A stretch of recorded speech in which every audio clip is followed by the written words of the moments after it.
بسم اللہ الرحمن الرحیم۔ السلام علیکم۔ انشاءاللہ آج میں تیسرا پروگرام کر رہا ہوں پروفیسر سید محمد سلیم رحمۃ اللہ علیہ کی کتاب اسلام کا نظام تعلیم، عہد رسالت، خلافت راشدہ اور بنی امیہ پہ ہے۔ کل میں نے اس کے باب اول کے 2 چیپٹر کور کیے تھے۔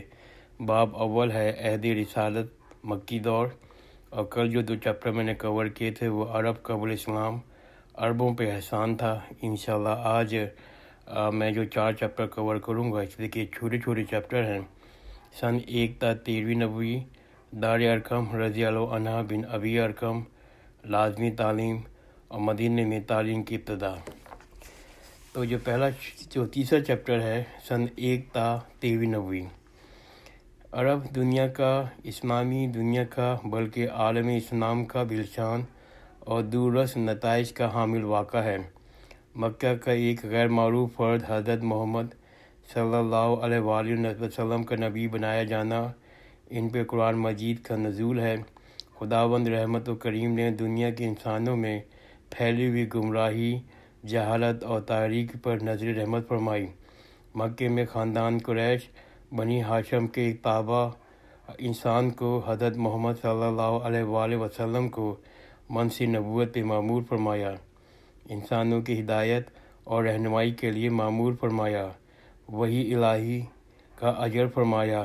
جبریل قاصد وحی کا آمد شروع ہو گئی، نزول وحی سے نزول قرآن کا سلسلہ جاری ہو گیا، صدیوں سے بند سلسلہ پھر جاری ہو گیا۔ نزول قرآن سے مردہ دل زندہ ہو گئے، تاریکیاں چھٹنے لگیں، صبح نور کی جلوہ ریزی ہونے لگی، دلوں کے سوتے پھول نکلے، علوم فنون کے سرچشمے ابلنے لگے، ایک عالم منور ہو گیا۔ جو کل جاہل تھا وہ عالم بن گیا، بلکہ نوح انسانی کا معلم بن گیا۔ جاہل عربوں کے نوخواندہ نبی پر اللہ تعالیٰ کی جانب سے پہلی جو وحی نازل ہوئی، اس میں پڑھنے کا حکم ہے۔ پڑھ اپنے رب کے نام سے جس نے تجھے پیدا کیا۔ اس کے بعد دوسری وحی جو نازل ہوئی، اس میں تحریر کی اہمیت واضح کی گئی ہے۔ نون، قسم ہے قلم کی اور تحریر کی جو وہ لکھتے ہیں۔ تیسری وحی جو نازل ہوئی، اس میں زندگی کا ہدف اور تعلیم کا مقصد بیان کیا گیا۔ اپنے رب کی برائی کا اعلان کرو۔ آیات قرآن کے نزول کے ساتھ رحمت ربانی کا وہ خاص دروازہ دوبارہ کھل گیا جو گزشتہ 6 صدیوں سے حضرت عیسیٰ علیہ السلام کے بعد سے بند ہو گیا تھا۔ یہ دروازہ پھر مسلسل 23 سال تک کھلا رہا۔ انسانی زندگی کا یہ غیر معمولی واقعہ تھا جو صدیوں کے بعد رونما ہوا۔ اس اہم واقعے کے غیر معمولی دوررس اثرات تاریخ انسانی پر مرتب ہوئے۔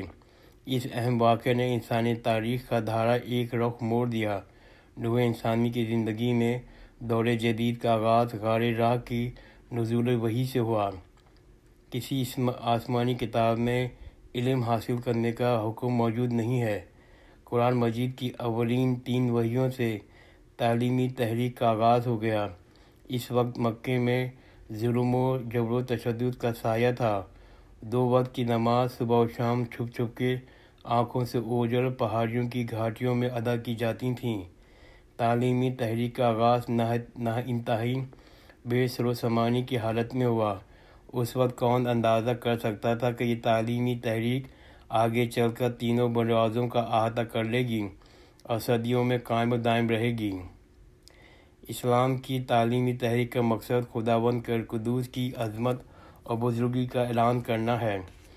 قدیم زمانے میں بھی اور آج کے روشن زمانے میں بھی نظام تعلیم پر جہالت کا پرتو پڑا ہوا ہے۔ بت پرستی، قوم پرستی، وطن پرستی، اغراض پرستی اور زر پرستی کی کثافتیں ہر نظام کے رگ و پے میں سرایت کیے ہوئے ہیں۔ سب طاغوت پرستی کے مظاہرات ہیں۔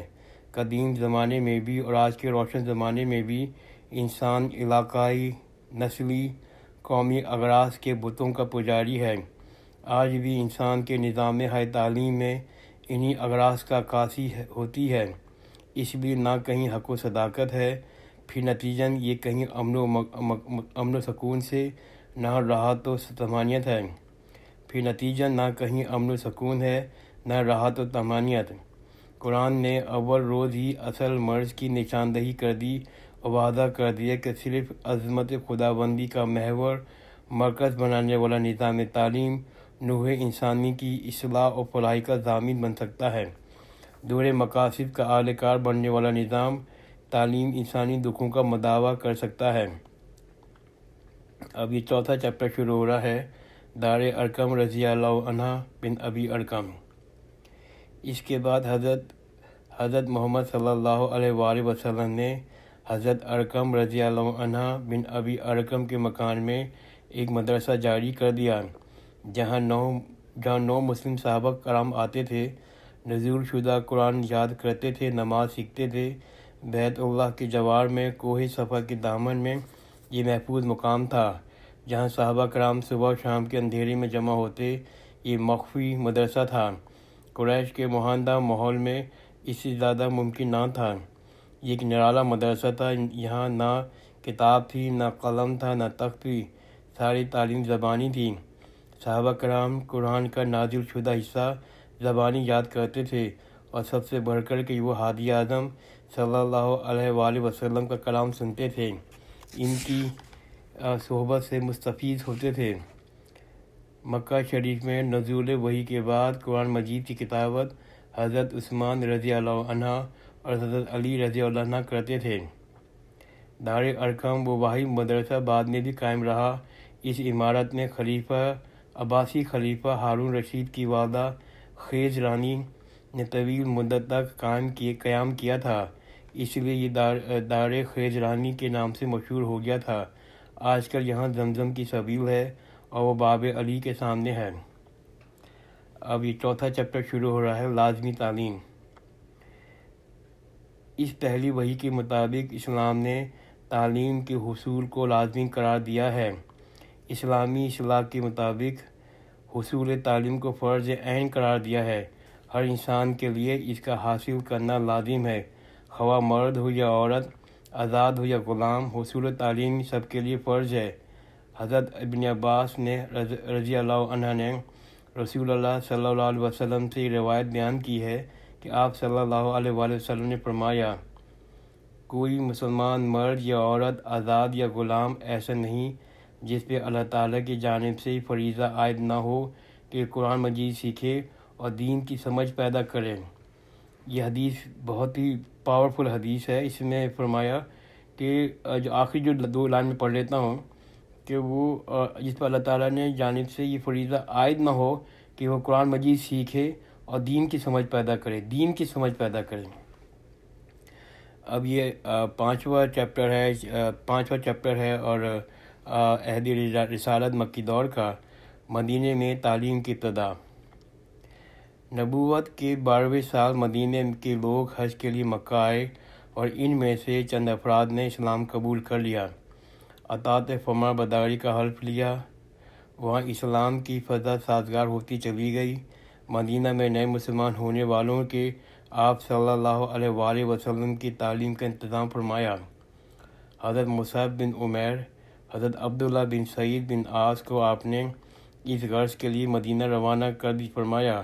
بعض روایت سے معلوم ہوتا ہے آپ صلی اللہ علیہ وسلم نے نابینا صحابی حضرت ابن ام مکتوب کو بھی معلم بنا کر مدینہ بھیجا تھا۔ ان لوگوں نے اسد بن زرارہ نقیب الانصار کے گھر پہ مدرسہ قائم کر دیا، وہیں ان کی مسجد بھی تھی۔ یہاں نئے اسلام لانے والوں کو، انصار کو قرآن مجید کی اور نماز کی تعلیم دیتے تھے۔ عبداللہ بن سعید بن عاص کاتب تھے، خوش خط تھے، وہ لوگوں کو تحریر اور کتابت بھی سکھاتے تھے۔ مدینہ میں قائم ہونے والا یہ پہلا مدرسہ تھا اور اسلام کا دوسرا مدرسہ۔ الحمدللہ آج میں نے باب اول کے 6 چیپٹر پڑھ لیے ہیں۔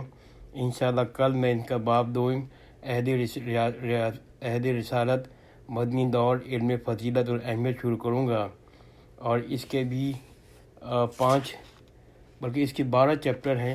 انشاءاللہ کل سے میں اس کا آغاز کروں گا۔ جزاک اللہ خیرن، خدا حافظ۔